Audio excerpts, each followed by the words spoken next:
안녕하십니까. 거꾸로 투자하는 쇼킹 부동산입니다. 심상치 않다. 8시에 발표된 지표의 충격 시작해보겠습니다. 그 전에 구독과 알람 설정으로 당신의 인생을 바꾸시기 바랍니다. 자, 오늘 8월 물가 지표가 발표됐어요. 9월 2일 날 8월 소비자 물가 동향 발표가 예정이 돼 있었죠. 이게 중요한 이유가 있었습니다. 자, 지금 기준금리가 0.75%로 올라갔는데 지금 추가 금리 인상 가능성이 언급되고 있고, 그 시기가 10월이냐 11월이냐 지금 의견이 오고 가고 있는 부분이죠. 자, 그런데 이 물가 지표는요, 추가 인상 시점을 결정할 중요한 지표라는 거죠.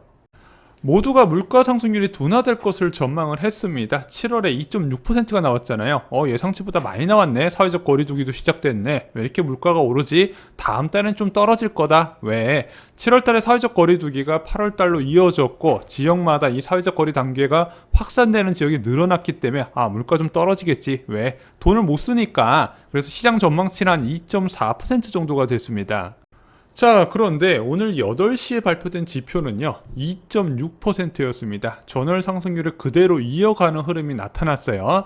코로나19 확산에도 물가 불안이 지속되고 있다는 거죠. 자, 그래서 일반적으로 다른 국가 사례를 보면은요, 코로나19 확산돼서 방역을 강화하게 되면 소비자 물가 상승률이 뚝뚝뚝뚝 떨어지거든요. 태국 4월 소비자 물가 상승률 3.41%였는데, 자, 방역 강화하고 나서 0.45%까지 떨어졌습니다. 대부분 국가가 이런 식인데 대한민국은 오히려 물가 상승률 확대가 지속이 되고 있다는 거죠. 자, 이는 선제 지표로 좀 예견이 됐던 부분입니다. 8월 19일 날 발표된 한국 생산자 물가 7월치가요 7.1% 상승률이 나타났어요. 게다가 기대 인플레이션, 일반인들이 생각하는 현재 물가 인식과 기대 인플레이션이 2.4%까지 올라가고 있거든요. 계속 높아지고 있습니다. 자, 그러다 보니까 원자재 가격 등의 공급층 인상 요인이 가중되고 있는데, 굉장히 크게 가중되고 있죠. 가수요까지 합세하다 보니까 이 인상을 계속해서 할 수 있는 근거가 되고 있다는 겁니다. 자, 물가의 장기 추세를 보여주는 근원물가 지수도 1.8%로 상승률을 전월 대비 0.1%포인트 더 확대를 시켰습니다. 이게 어떤 의미다? 기본 인플레이션이 단순히 원자재 가격 급등 탓은 아니라는 거예요. 수요치까지 동반하면서 우리가 예상한 것보다 더 높게 올 수 있다는 것을 나타내고 있다는 겁니다.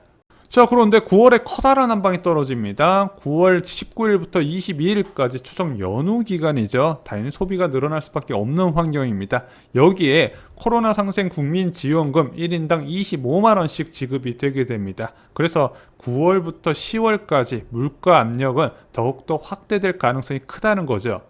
자, 이런 와중에 경제가 정말로 좋습니다. 2분기 성장률이 0.8%가 나왔어요. 기존 발표된 거 0.7%에서 0.8%로 상향 조정을 했습니다. 그래서 3분기, 4분기 0.6%씩만 나와도 올해 4분기 성장은 무난히 달성 가능할 것으로 보여지고 있습니다. 지금 정부에서는 4.2%로 목표를 올렸죠.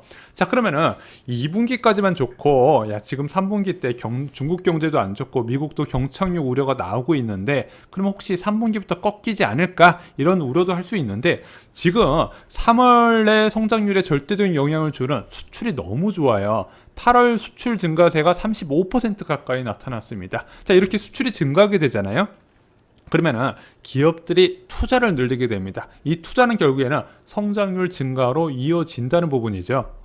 자, 한국은행도 심상치 않은 상황에 물가 전망을 수정을 했습니다. 지난 5월에 나왔었던 한국은행 5월 경제 전망에서는요, 연간 상승률을 1.8%로 잡고 하반기에 2%가 나올 것으로 봤는데, 8월에 나왔던 경제 전망에서는요 2.4%로 상향 조정을 했습니다. 이거 쇼킹 부동산 자료실에 다 있는 내용입니다. 그럼 2.4%가 나오면 연간으로 2.1%네. 그러면은 이 2.1%라는 물가 상승률이 과연 기준금리 0.75%와 어울려 안 어울려? 안 어울리죠. 그래서 추가 금리 인상 가능성이 계속 제기가 되고 있는 겁니다. 자, 이러다 보니까 11월 금리 인상이 아니라 10월이냐, 이 주장이 힘을 점점 받고 있는 거예요. 자, 올해 금리를 변화시킬 수 있는 통화정책 방향 결정회의는 10월 12일과 11월 25일 두 차례 남았습니다. 자, 그럼 한국에서는 일단은 8월 달에 금리를 정말로 오랜만에 올렸잖아요. 자, 이거 금리 올리고 나서 부작용이 있는지 없는지 일단 체크는 들어가게 될 겁니다. 자, 그런데 이거 금리 왜 올렸죠? 일단 경제가 꾸준하게 성장하는 걸 확인했고 물가 불안 압력과 금융 불균형, 부채 누적 부분이 문제가 돼서 금리를 올렸죠. 자, 그런데 9월 달에 이런 관련된 지표를 한번 체크를 하게 될 겁니다. 어떤 체크? 부채 지표나 수출 데이터, 소비자 물가 상승률, 주택 가격 상승률들을 10월 달에 점검을 하게 될 거예요. 왜? 10월 12일 금통위 전까지 다 나오는 데이터들이니까. 그리고 이렇게 나온 데이터로 금리 인상 효과가 있나 없나 봤다가 야, 전혀 효과 없다. 그러면은 10월 달에 금리 인상도 충분히 가능하다는 겁니다. 이런 지표가 계속해서 금리 인상을 가리키게 나온다면요. 자, 저는 왜 자꾸 2010년이 생각이 나죠? 자, 이번에 대한민국이 금리 인상했을 때 외신들이 어떻게 이야기했냐? 주요 국존 첫 금리 인상이라고 이야기를 했습니다. 그리고 추가 인상 가능성도 이야기를 하고 있어요. 자, 2010년에 어떤 결과가 있었냐? 2009년에 미중 무역 전쟁에 따른 충격을 크게 받고 나서 V자 반등을 합니다. 완전히 V자 반등을 했어요.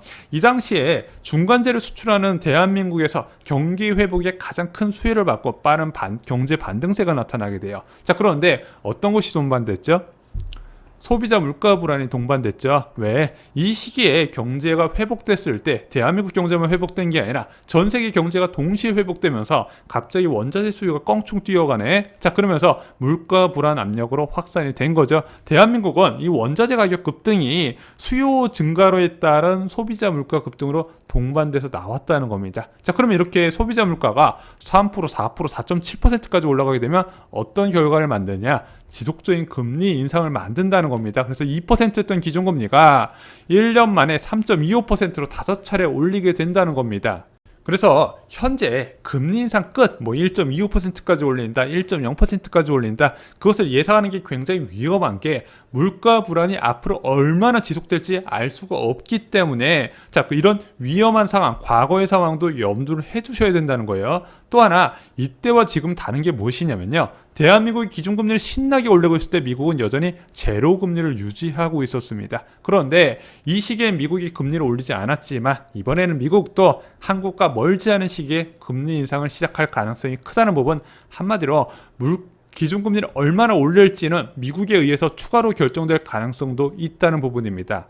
자, 또한 2010년과 비교도 할 수 없을 정도로 부동산은 버블이 심한 상황입니다. 15년 만에 최고 상승률을 지금도 기록하고 있어요. 자, 그래서 주택 가격은 계속 우상향하고 있는 그림인데, 자, 이 집값이 비싸다 안 비싸다? 당연히 비싼 건 다 알아요. 상승을 주장하시는 분도 다 알고 있는데 그동안에 집값을 올려왔던 요소가 여전히 유지되고 있기 때문에 더 올라간다고 주장하는 거지 집값이 싸다고는 안 합니다. 자, 그런데 서울에 버블 기준으로 알 수 있는 PIR이 17.4까지 올라갔어요.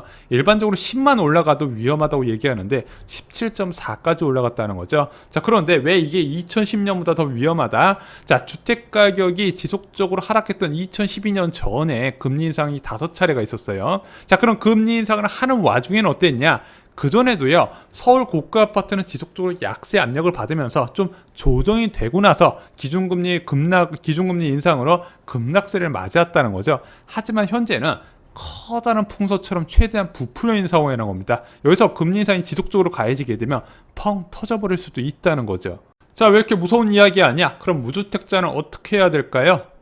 두 가지를 하시면 됩니다. 첫 번째, 나의 보증금을 지키시기 바랍니다. 특히 빌라와 오피스텔, 이거 문제 심각하게 터질 거라고 말씀드렸죠. 아파트처럼 2023년까지 가지도 않습니다. 당장 내년 상반기부터 문제가 될 가능성이 커요. 빌라나 오피스텔 전세는요, 전세 발안 보증보험 필수고요. 이거 가입이 안 되는 계약은 하시면 안 됩니다. 매매가 대비 전세가율이 높은 주택은 무조건 반전세를 알아보시기 바랍니다. 자, 그리고 여전히 많은 사람들이 내 집 마련 하고 싶어 하죠. 전세 시장까지 불안하니까 더욱더 내 집을 갖고 싶어 합니다. 그런데 지금은 조금 한 발짝 멀리 떨어져서 다른 전략을 세우시길 권해드립니다. 자, 내 집 마련은요, 청약과 재개발을 통해서 이루시면 됩니다. 자, 청약 왜 저희가 많이 권해드리죠? 분양 아파트의 공급 가격이 이미 30% 내외로 저렴한 가격으로 진행이 되기 때문이죠. 그래서 강한 조정이 설마 온다 하더라도 분양받은 사람들은 버틸 수 있는 힘을 기를 수 있다는 부분입니다. 또한 재개발 같은 경우는 저희가 예전에 많이 권해드렸는데 조합 설립 인가 끝난 단지를 보셔야 돼요. 구역을 보셔야 돼요. 이 중에서 주변 시세 대비 70%, 5% 이하로 가능한 지역이 좀 보이실 겁니다. 그들 지역에서 사업 속도가 빠른 곳을 고르시는 걸 추천을 드리고요. 저희가 이와 관련된 영상도 자주 올려드릴 겁니다. 자, 과거 한국 부동산 폭락 사례와 결과는요, 저희 쇼킹 부동산 서적에 자세히 나와 있습니다. 과거에 어떤 충격이 있었고 어떤 식으로 이 위기를 벗어나는지 궁금하신 분들은 저희 쇼킹 부동산 서적 참고해 주시기 바랍니다. 이상으로 쇼킹 부동산 마칩니다. 좋아요, 구독, 공유 꼭 부탁드립니다. 감사합니다.